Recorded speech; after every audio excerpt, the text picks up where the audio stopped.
Mheshimiwa mkuu wa mkoa na waziri, tunaona hiyo misingi ilivyojenga. Hiyo misingi inatuzuia sisi na watoto wetu. Mfano pale mzuri kule mtaa ule na usema mimi Mbugani. Watoto wanatoka mtaa ule kule wanaenda kusoma shule ya msingi Mbugani. Lakini pale ule mtaa watoto hawawezi kuvuka. Vile vile tuko kwenye huu mtaa Masangu, ambapo huu mtaa hapa pana masoko nini, watu wote kutoka tunakuja hapa. Lakini kiangalia tu hapa Mheshimiwa mkuu wa mkoa na waziri, huwezi kuvuka hapa. Kuvuka ni shida. Tunashukuru sana kwa uongozi wa Mama Samia kwa kututembelea na kutujali. Kama mimi ningekuwa kiongozi, huyu anatuachia mitambo yote inakuwa mali ya kijiji anaenda. Huu ni uharibifu. Sidanganyi. Barabara hii ni barabara, maana yake inawafikisha wananchi sokoni. Ni barabara inayowafikisha wananchi mashambani. Ni barabara inayotengeneza kesho bora ya watoto wetu. Mwingine anasema hapa, ndugu Aule amesema vizuri, kulikuwa na culvert kubwa sana, hata ukinyosha hivi yeye akiingia, kwa maana ilikuwa linaruhusu maji mengi yaweze kupita. Lililowekwa leo mmeweka kinyume, mmeondoa kubwa, mmeweka dogo. Kwa hivyo ndugu mkandarasi na meneja wangu wa TANROADS, ni lazima mbadilishe. Kwa hivyo tunataka hii barabara ya Amani Makolo badala ya kuwa kero, badala iwe ni furaha na tabasamu kwa watu.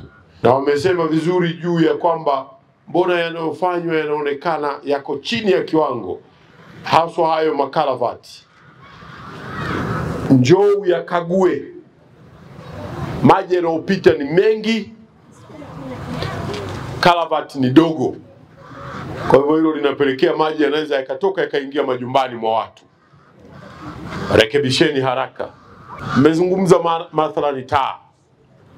Taa ni kitu kizuri, watoto wanakitaka hapa, maana watafanya biashara usiku na mchana. Maneno yako mhandisi ni kwamba mpaka umalize ufike Ndumbi huko. Ukishamaliza kufika Ndumbi ndio utarudi tena kuja kutuwekea taa. Tutakuwa tayari barabara tushaizoea we. Sisi wananchi hapa tunataka taa hii leo. Wewe umesema unazo 800. Jenga hiyo mitaro, na kwa sababu barabara ya lami imeshakuwa iko tayari hapa Amani Makolo, wewe utuwekee sasa hivi hizo taa ili tuanze kuzifurahikia. Sasa mkandarasi wewe njoo, nasema niondoke na wewe. Kwa hivyo maana yake bado hawaja kuona faida yako unaoifanya. Mitaro hiyo nimeshaagiza mfanye maboresho haraka, msisubiri. Kama mnapiga kilomita 5, mule mnakopiga mnamaliza baadhi ya vitu vya msingi vyote. Moja, vivuko. Kwa kivuko hakiwezi kumsubiri mtu mpaka kesho, anapita leo. Na fedha hamtudai, sisi tunawadai nyie, tunawadai mfanye kazi. Kwa hivyo tutawasumbueni sana. Sasa tunataka mfanye kazi yetu na mtuambie hii kazi itakamilika lini. Awali yote naomba kutanguliza radhi kwa Mheshimiwa Waziri Mkuu ambaye alipita kwenye barabara hii na kukuta haijakamilika kama ilivyokuwa imetarajiwa. Ndio. Tunaomba sana msamaha. Naomba tufikishie msamaha huo kwa Mheshimiwa Waziri. Mwajiri wetu meneja wa TANROADS, kikao ambacho tulikaa mwezi Septemba na kukubaliana baadhi ya mambo ikiwemo ya kutekeleza kuweka lami katika vijiji ambavyo na kuondoa adha ya vumbi katika wananchi wa wilaya, wananchi wa eneo hili kutoka hapa Amani Makolo mpaka Rwanda. Tulianza na Amani Makolo, tumeshakamilisha. Adha ya vumbi ilikuwa ni kubwa sana.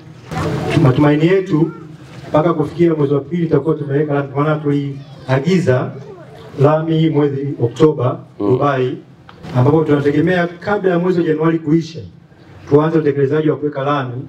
Tufikishie sana mzetu kwa Waziri Mkuu, tutatekeleza hii barabara na itaisha kwa wakati, kwa sababu mpaka sasa hivi hatujasimama, tunaendelea na kazi zile ambazo zinaruhusu kufanya kipindi cha mvua. Mradi huu Mheshimiwa Waziri unaanzia Kitahi kuelekea Rwanda mpaka Lituhi. Jumla ya barabara hii yote ina kilomita 85 takriban. Na mradi huu unatekelezwa na mkandarasi CRSG kutoka China kwa gharama ya fedha za Kitanzania bilioni 60.4. Mradi huu Mheshimiwa Waziri ulianza tarehe 15 Juni mwaka 2022. Tarehe mpya sasa ya kukamilika mradi huu tumepanga iwe tarehe 26 Aprili 2026.